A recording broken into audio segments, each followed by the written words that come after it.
Hey, what's up, everyone? You are listening or watching my comic book journey podcast. I'm your host, KNDY, and we go back to the year February 1988 with Suicide Squad issue number 10. The writers John Ostrander, penciler Luke McDonnell, inker Bob Lewis, letterer Todd Klein, colorist Julianna Perriter, and editor was Robert Greenberger. Okay, let's go ahead and start. Let's check out the cover first. And you can see Amanda Waller really giving Batman some fighting words. To say it safe, to say it safely. But man, do you think I don't know. It looks cool, the cover, but when you start looking at the waist of Batman, is that a little bit, the torso, is that a little off? I can't really tell. But when I always thought this was a cool cover, but now that I'm looking at it super closely, I don't know. The torso now seems a little longer, but that may be just me. But again, when I was much younger, and I first read this, I thought this was a cool issue, cool cover. Okay, for those who watched the film Suicide Squad about a top secret government project headed by Amanda Waller, utilizing supervillains to carry out secret missions for reduced prison sentences. Back in the 80s, you have a female Rambo-like soldier named Duchess, and the government is trying to recruit a field team leader, that is, Colonel Rick Flag, to lead the team. Meanwhile, in prison, as the guards watch over the various cells, hold on, guys. There's something bugging me right now. Hold on. I need to calibrate real quick. Yeah, we gotta calibrate. We definitely have to calibrate off and on, because if you don't,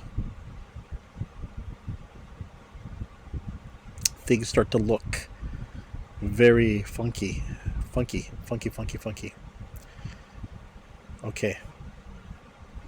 I think now things are fine. Yeah, we go. Okay. Anyway, meanwhile in prison, as the guards watch over the various cells, one cell showcases a man escaping from his prison cell and retrieving a package from the storeroom, which is the Batman outfit. The man escaping from the prison cell is Bruce Wayne, aka Batman. As Amanda and her staff were calling it a day, she's alerted by the guard that a program is running in her office, which alerts Amanda Waller that there's an intruder on her computer, and the person pulled up the whole organizational chart, and the Suicide Squad's cover has been blown.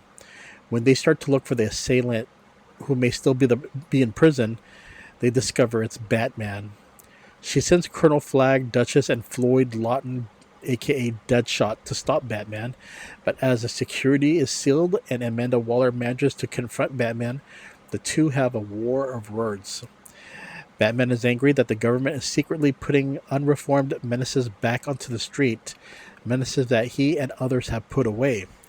Amanda tells him that she does what she can because it's necessary, and as Batman threatens to unveil her secret, she threatens Batman that if he blows the whistle on them, she will blow the whistle on his true identity. So no doubt that this confrontation was going to happen, but with the Suicide Squad being one of DC's comics' more popular anti-hero comic book series, this issue was very cool.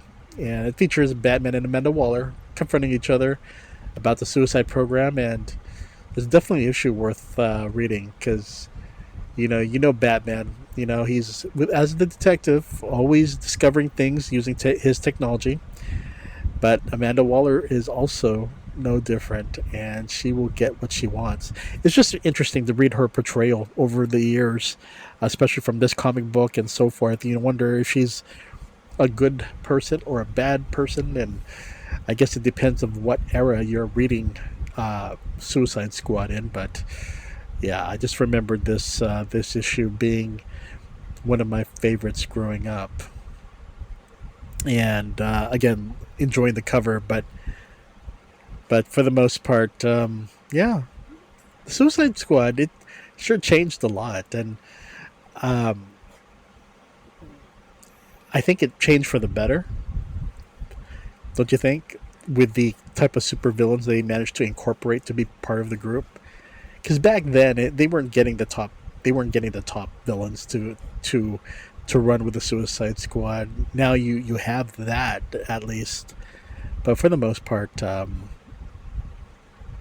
yeah, I think if anything, it's just interesting to read to see how this comic book series has evolved over time. So, or the super villain group has evolved, uh, since it first appeared on DC Comics. So, okay, everyone, you take care, and I will see you later.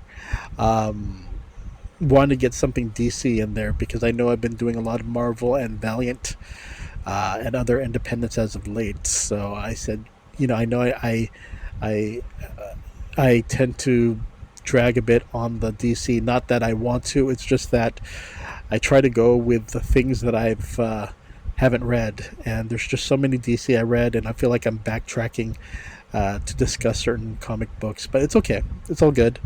I think also the other thing that is it's just kind of a pain is that there are a lot of covers that I scanned of my comics, and for the DC ones, I end up losing some of those images, and I don't know how.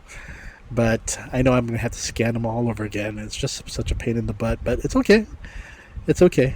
I mean, it's how it is. It's and it's nothing to get so angry about. They can be rescanned, and it's just little, you know, just takes up time. But you gotta keep calm and just remain cool.